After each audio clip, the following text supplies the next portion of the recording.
Shankar Vilas ROB నిర్మాణంలో ఉపాధి కోల్పోతున్న 200 మంది ఉద్యోగుల్లో కేవలం 11 మందికే నష్టపరిహారం ఇస్తామని ప్రభుత్వం చెప్పడం విడ్డూరంగా ఉందని స్థానికులు అభిప్రాయం వ్యక్తం చేస్తున్నారు.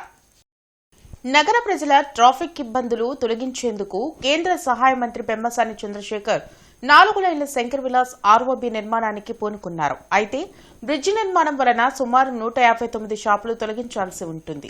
దీంతో కొందరి షాపు యజమానులు టీడీఆర్ బాండ్లు వద్దని క్యాష్ కావాలని కోర్టును ఆశ్రయించారు. కోర్టు వారికి నగదుగానే నష్టపరిహారం ఇవ్వాలని ఆదేశించింది. ఈ సందర్భంలోనే ఉపాధి కోల్పోతున్న సుమారు 200 మంది ఉద్యోగులు ఆందోళన చేశారు. కానీ ప్రభుత్వం 20% పైన షాపులు కోల్పోయిన వారి సిబ్బందికి మాత్రమే నష్టపరిహారం ఇస్తామని చెప్పడం దారుణమని స్థానికులు చెబుతున్నారు.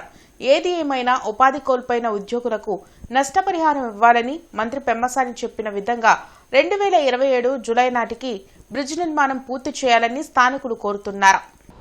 భూసేకరణ చట్ట ప్రకారం ఎవరైతే నష్టపరిహారం కోరుతా ఉన్నారో అలాంటి షాపుల్లో పనిచేసే వాళ్ళకే నష్టపరిహారం ఇస్తామని చెప్తా ఉన్నారు.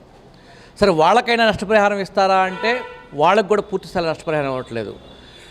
ఏం చెబుతున్నారంటే 20% పైగా షాపులు తొలగించిన వాటిని మాత్రమే 20% పైగా, మొత్తం షాపులు 20% పైగా తొలగించిన వాటిని మాత్రమే నష్టపరిహారం ఇస్తామని చెప్తా ఉన్నారు.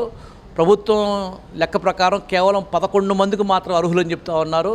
మొత్తం 34 దాదాపు 150 షాపుల దాకా ఉన్నాయి తొలగించబడిన షాపులు. దానిలో 150-200 మంది దాకా ఎంప్లాయీస్ పనిచేస్తూ ఉన్నారు. వాళ్ళల్లో కేవలం 11 మాత్రం అర్హుల మందిని చూడటం అనేది అన్యాయమైన విషయం. కాబట్టి ప్రభుత్వం ఈ 20% లోపు పోయిన వాళ్ళకి మాత్రమే ఇస్తామని చెప్పడం కరెక్ట్ కాదు. దాంతోపాటు లేబర్ లైసెన్స్ తీసుకున్న యజమానులకు మాత్రమే ఇస్తామని చెప్తా అంటున్నారు. లేబర్ లైసెన్స్ సంబంధం లేకుండా ఎవరైతే నిజంగా పనిచేస్తూ ఉన్నారో షాపుల్లో వాళ్ళందరికీ కూడా నష్టపరిహారం ఇవ్వమని చెప్పి కోరుతా ఉన్నాం. ఈ సమస్య మీద రేపు 7వ తారీఖున గ్రీవియన్స్ ఉంది. ఆ గ్రీవియన్స్లో వింతపత్రం ఉద్యోగులందరూ పనిచేసే గుమస్తాలు వాళ్ళందరూ కూడా వింతపత్రం ఇవ్వాలని చెప్పి నిర్ణయించుకున్నారు.